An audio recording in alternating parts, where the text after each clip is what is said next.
of Season 2 of Ready, Set, Bake. My name is Raeya, and in today's episode, we're going to be creating this beautiful vintage Lambeth cake. I love how it turned out, so without further ado, let's get into it. So I've already pre-baked my cake layers. I have some delicious confetti cakes here, and these are just 6-inch cakes, and we're going to go ahead and trim off the tops of the cakes.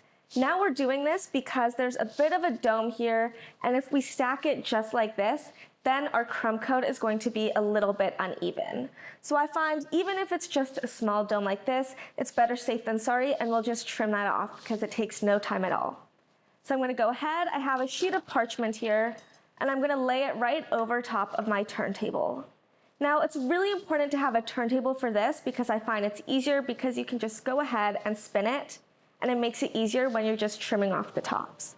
So I'm gonna grab one of mine here, just put it on the parchment, and the parchment prevents the cake layer from sticking, and then we can go ahead and grab our serrated knife. I'm taking the serrated knife onto the edge, and I'm not cutting in yet. I'm just marking where the end of the dome begins. And then I'm gonna score all the way around and place my hand flat on top so we don't accidentally cut ourselves. I went through a lot of this process in my last season because I decorated a lot of cakes. So if you want a more in-depth tutorial of that, I would recommend checking that out because I think it can be very helpful. And then once I've scored all the way around and I've made my way back to where I started, still keeping my hand flat on top, we're just gonna go ahead and cut a little bit deeper in. And we're just slowly going around, slowly cutting it until we cut all the way through the cake.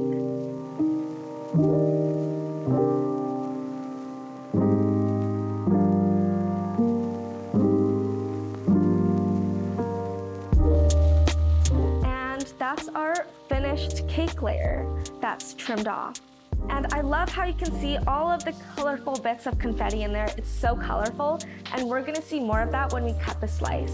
So I'm gonna go ahead and repeat that with our other cake layers. So once again, I'm just taking my cake layer, placing it on top of my parchment paper, taking my serrated knife or a bread knife, placing my hand flat on top, going right where we finished the dome, and making a little score, and going all the way around, just lightly scoring into the cake, just so we're creating an outline for where we want to cut it off.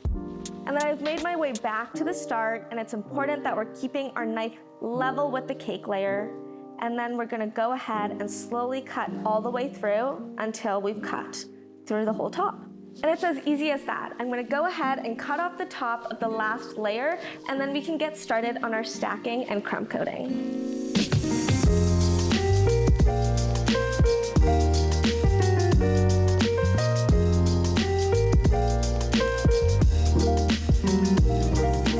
I finished trimming off the domes of all 3 of my cake layers, and now we can go ahead and stack and crumb coat our cake. So I'm gonna go ahead and take away my parchment paper and my knife, and then I'm gonna bring over my cake board and my buttercream, and then we can get started.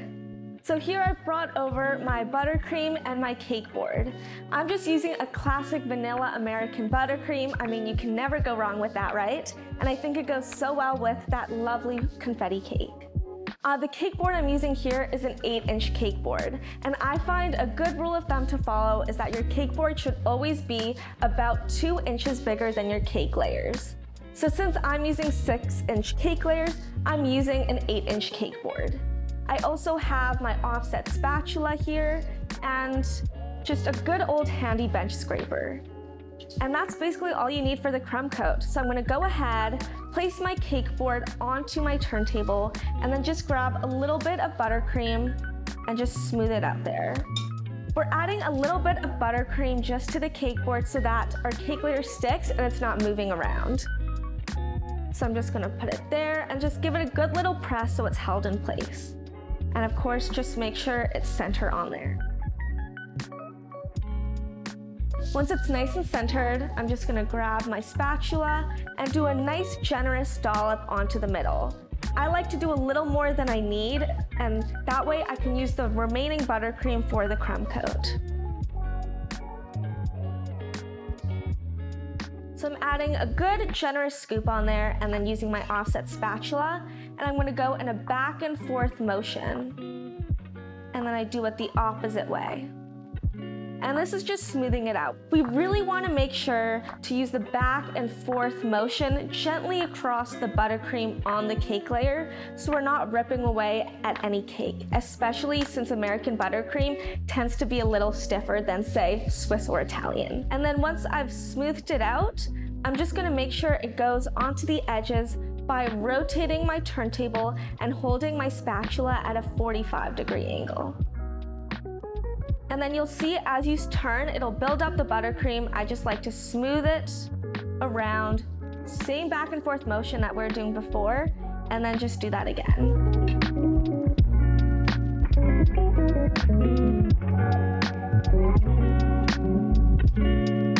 And I'm just going to repeat those steps until I get a nice even layer around. You can even just go back and forth the other way just to smooth it out completely. Now this doesn't have to be completely perfect, I just find you want it to be nice and level, so you can even get down at eye level and just see if it's completely flat, and that way you know you're good to go and add your next layer on. So I'm going to scrape off my spatula, just so I'm starting with a nice clean spatula, and then go ahead and add our second layer on.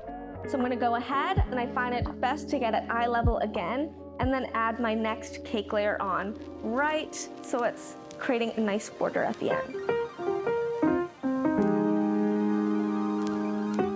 And you can shift it around a little bit just to make sure it's in place.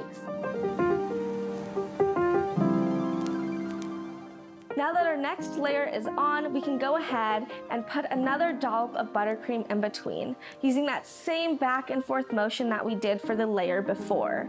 And this will ensure that we're not getting any crumbs inside that perfect layer of buttercream. And that'll be really good for the aesthetics when we cut it open.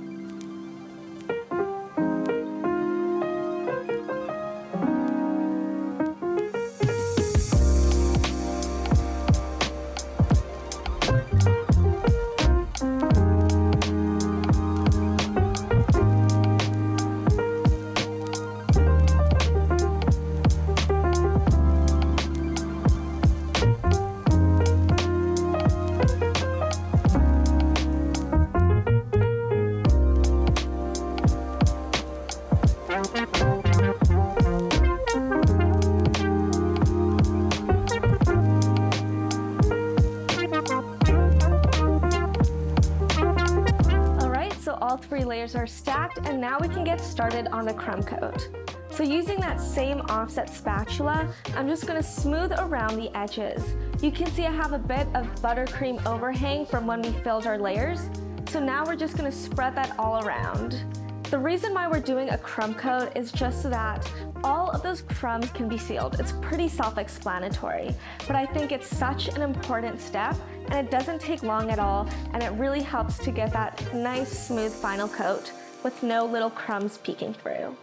So just taking it, my spatula, and just smoothing out that overhang from the buttercream. And now it can really just be a super thin layer of buttercream. It doesn't have to be thick at all, but it just really helps to seal in those crumbs.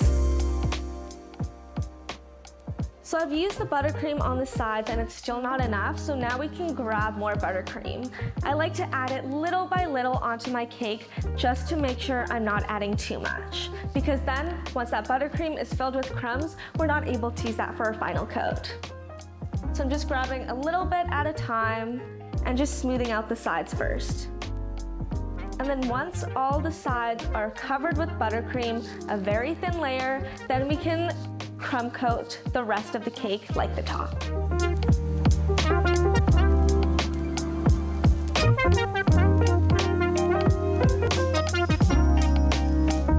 And as I'm going around the cake, I'm doing that same back and forth motion, except instead of doing it down on the cake, I'm doing it on the sides.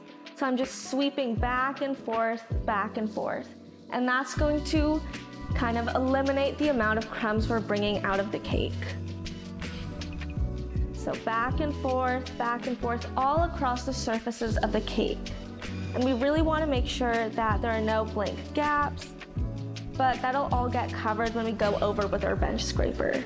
And then once I've filled in all of those gaps with a sweeping motion, I'm now taking my spatula and just holding it against the side and just going straight over. That way I can see if there are any gaps, just like there are here, that I can just quickly fill in with my buttercream.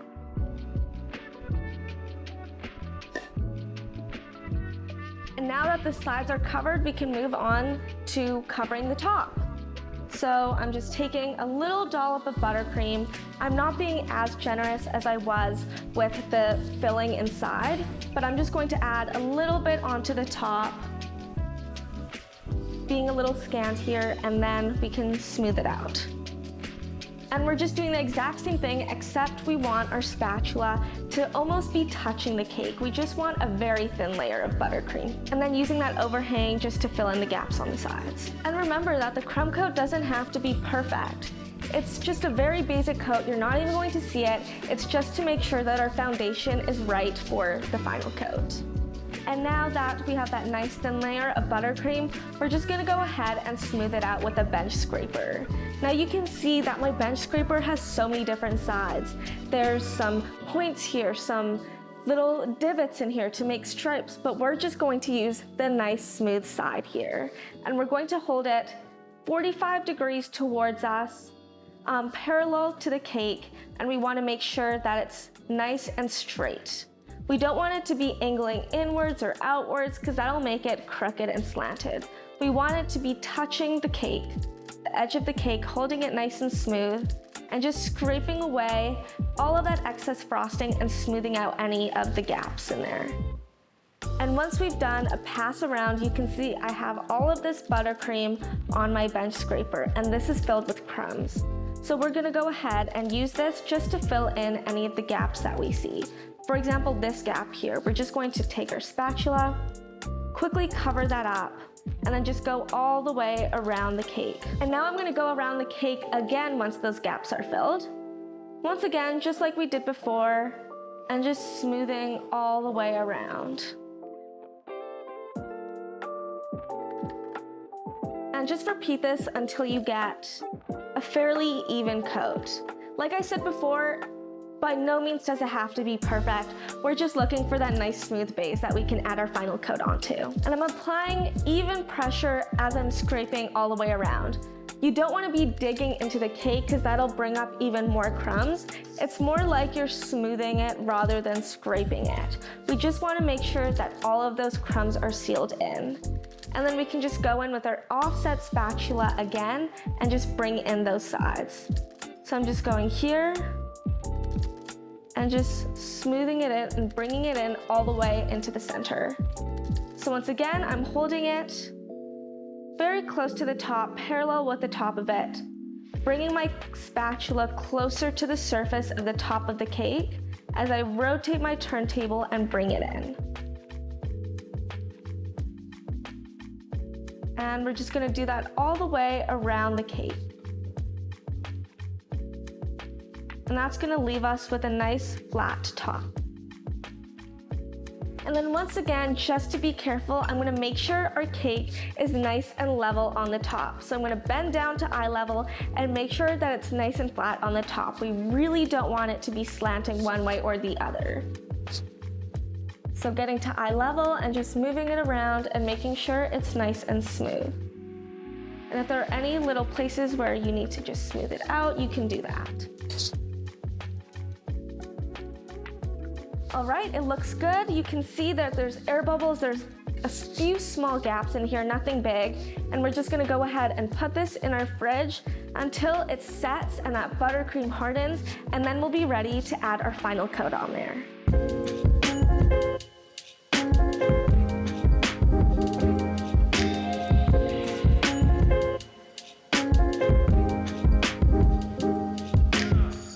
So our cake is back from the fridge and it's nice and cold. If I touch the sides and the top, there's no residue of buttercream on my fingers because it's completely cold.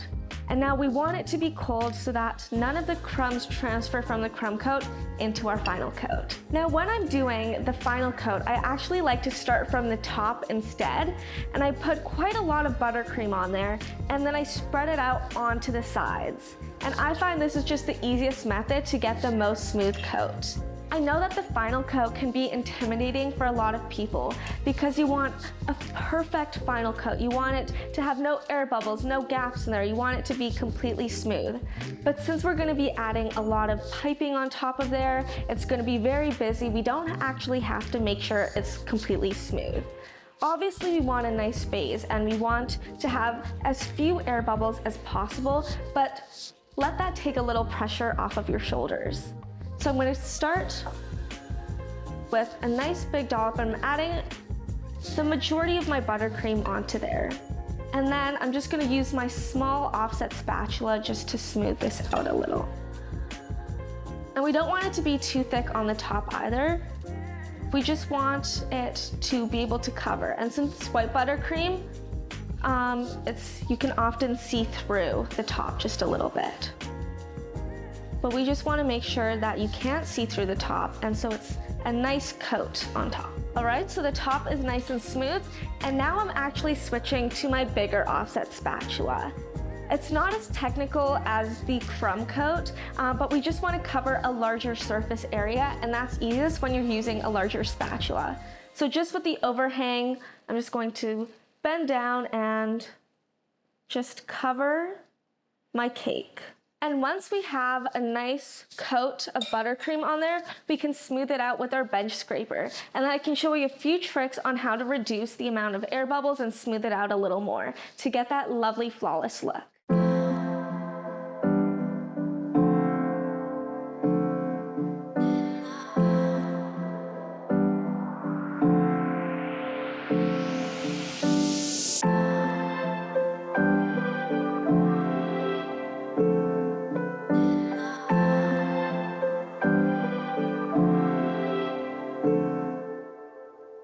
I've already made a couple of passes with my bench scraper around the cake, which is why you can see it's a little bit smoother.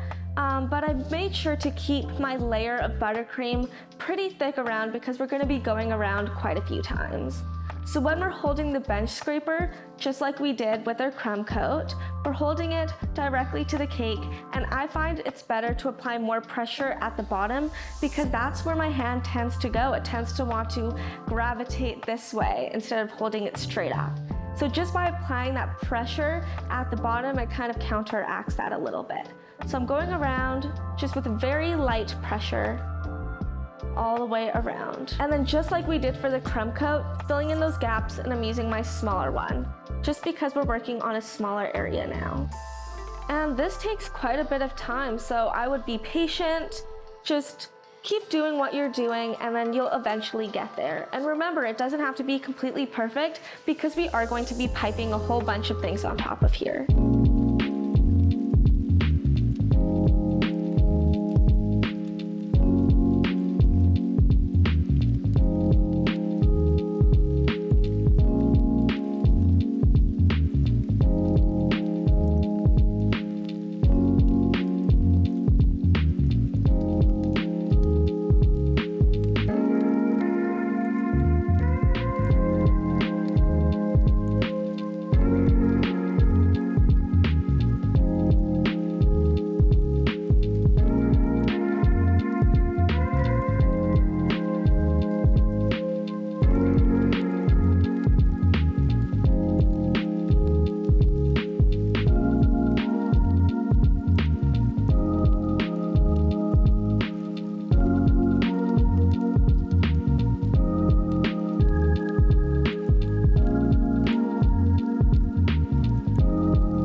with my cake. I have that nice smooth final coat on there, and then I've also just taken some of my extra buttercream and just colored it purple using gel food coloring. I also have a variety of piping tips here and a piping bag, as well as a toothpick. So all of these piping tips we're going to be using, and since we don't want to have a bajillion different piping bags, I just have one piping bag here and a coupler. The coupler allows us to switch between the piping tips without changing the bags. So because we're only using one color of buttercream here, we're able to switch between all of these different piping tips that we have. So I have a small round tip, a small star tip, a couple of different sizes of star tips actually, and then a nice large one that we can use for the big border. So using our piping bag, I'm just going to cut the end off, unscrew the coupler, and then this piece here is going to be added into our piping bag. And once it's in there, I like to give it a good squeeze just to make sure it's secured snugly in there. Now this piping tip is a small petal tip, and this is a 102 tip, and you can find it from several different brands at your local cake decorating store. And I'm just gonna go ahead and fill up my piping bag with my purple buttercream. Now because we're going to be doing a lot of different piping over a long period of time, we don't want to overfill our piping bag. We just want to put a little bit in because the heat or the warmth of our hand is going to heat up that buttercream, and we don't want it to get too runny. So in the case that it does get a little bit run down or it gets a little bit watery, we can always just refill our piping bag with fresh buttercream and start again. So I'm just going to fold over the end, and it's going to rest between my thumb and my index finger. And now that we have this nice open area here, we can just go ahead and scoop our buttercream in.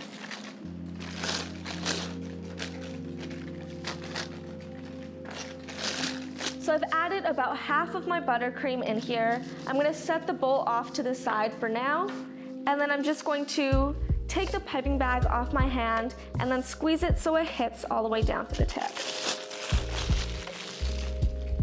And then just twist the end for now, and I'm gonna set that off to the other side while we get our cake ready for it. So I just have a toothpick here, and around halfway, or a little less than halfway, I'm just going to make a mark with my toothpick. And so since my cake is cold, the toothpick isn't sticking all the way through, it's just making a very light indent into the cake. And now this marker is just very light. I used barely any pressure at all, just making sure that we get that nice outline so we know where to pipe. I know sometimes it can be difficult when you're piping, especially on the side of a cake where it's slanted a little bit, but this will just help ensure that it's nice and straight. All right, now we can go on and pipe the little ruffles. And I'm just gonna pipe them in semicircles, starting on that line, moving down and going back up. And I'm going to make little squiggles around.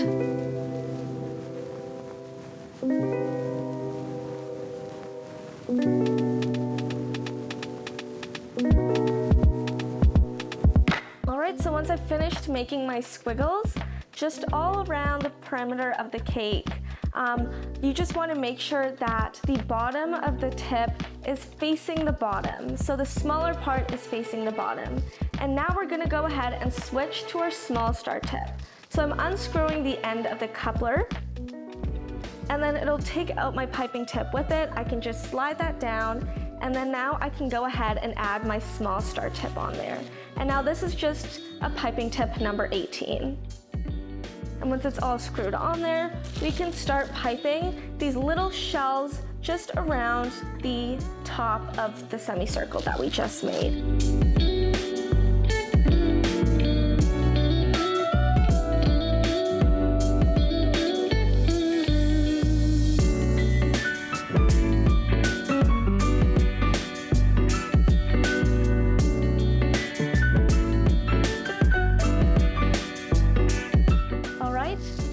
Switch over to our number 2 piping tip. Now this is just a really small round tip, and now we're going to do what I like to call hangers. And these are just little swoops, just like we did with the ruffles, all the way around the top of the cake. And I like to position it right in between where that point meets for the semicircles. And now this has a bit of a learning curve to it, but once you get it down, you've got it. So I start at the top, and I press to the cake, and then I levitate my piping tip a little bit as I bring it over and connect to the other side.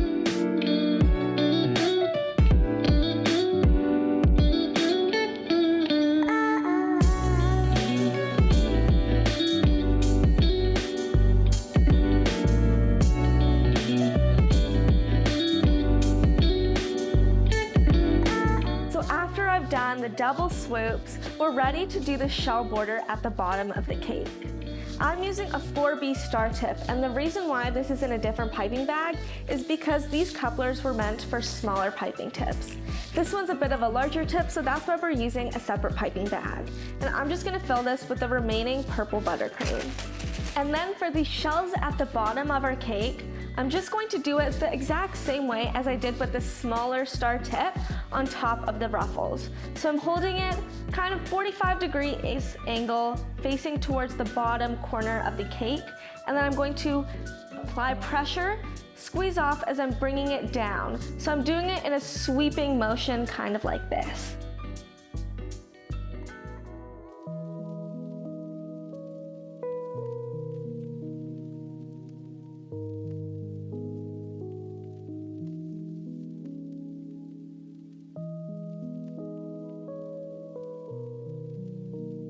And now we're going to switch to another star tip, and this is the tip number 25. And we're just going to be doing some nice shells around the top and bottom.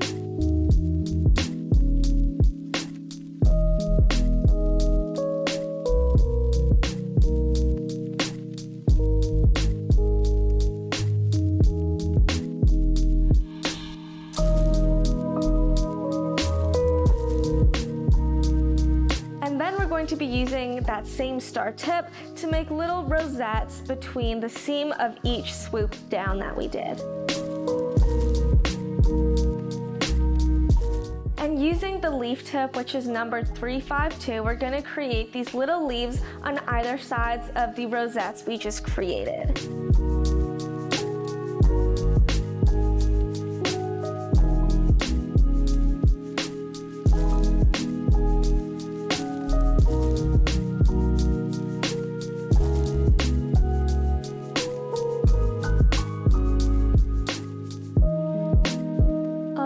Once we finish doing that, we're almost done our cake design. There's just a little bit of an awkward gap here, and I'm just going to add a little bit of another element to that.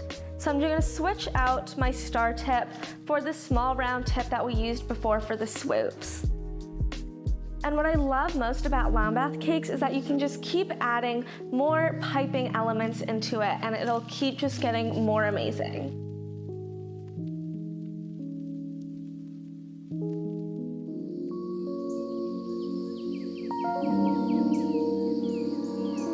Our cake is almost done, and the last thing we need to add is our final decoration. Here I've got some lovely metallic gold sprinkles, and we're just going to add it onto each seam between the ruffles. And I think this hides the seam very well and adds another element to it that just looks great.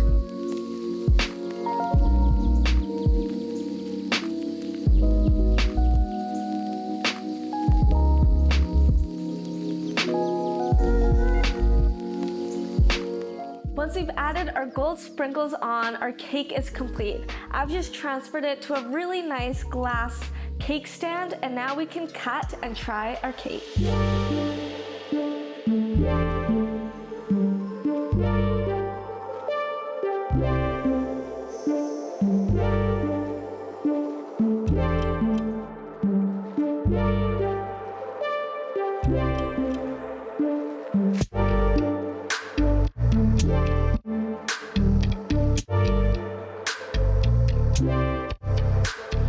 All right, now let's try a bite.